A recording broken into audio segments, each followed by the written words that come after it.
Écoutez, tout à l'heure dans la formation, j'ai oublié de dire aussi que la longueur des strings comptait beaucoup dans le dimensionnement des parafoudres. Vous voyez un peu. Donc leur longueur est très importante où elle est prise en compte. Vous voyez un peu. Donc là, vous avez par exemple le tableau, les conditions d'installation des parafoudres DC. Donc en fonction du type d'habitation, donc habitation individuelle, les centrales au sol, le bâtiment tertiaire, industriel, agricole, ou un peu, il y a les longueurs des chaînes ou des strings qu'on compare à une certaine longueur qu'on appelle longueur critique qui est calculée ici en prenant en compte des valeurs qui sont prédéfinies ici et le NG ou un peu. Donc, on a vu un peu tous ces éléments-là. Donc, prenant en compte la densité de foudroiement et les différentes valeurs qui sont données ici pour les locaux d'habitation pour calculer, vous aurez les longueurs critiques. Dans la formation, on va un peu plus loin en détail, mais au moins vous avez déjà toutes les informations. Maintenant, quand j'avais vu la boîte, on va dire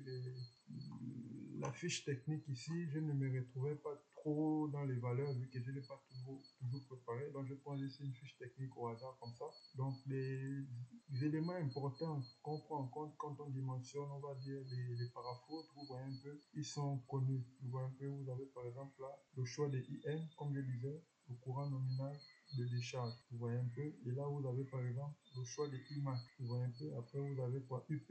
UP, je l'ai dit, c'est le niveau de protection d'un parafoudre. Donc, la valeur de UP doit être inférieure à 80% de la valeur de la tension de tenue au choc des différents matériels. Donc, vous avez là les tensions des différents matériels. Par exemple, vous avez les modules, vous avez les onduleurs, vous voyez un peu. Donc, là, on voit qu'on a des tensions de tenue au choc jusqu'à 8000 kV et les onduleurs 5600 kV.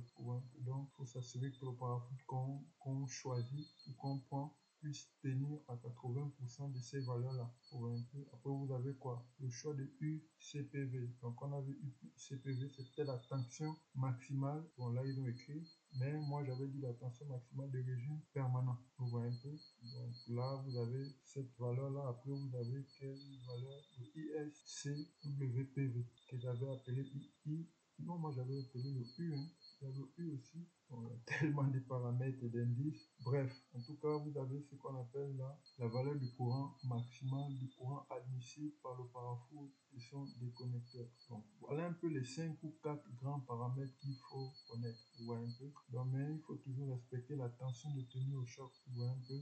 IW là, c'est très important. Donc la valeur de IP doit être inférieure à 80% de la valeur de tension de tenue au choc. Dans le W là, c'est la tension de tenue au choc. Vous voyez un peu. Donc, tension de tenue au choc des modules, c'est jusqu'à 8000 et l'onduleur, c'est 5600 volts.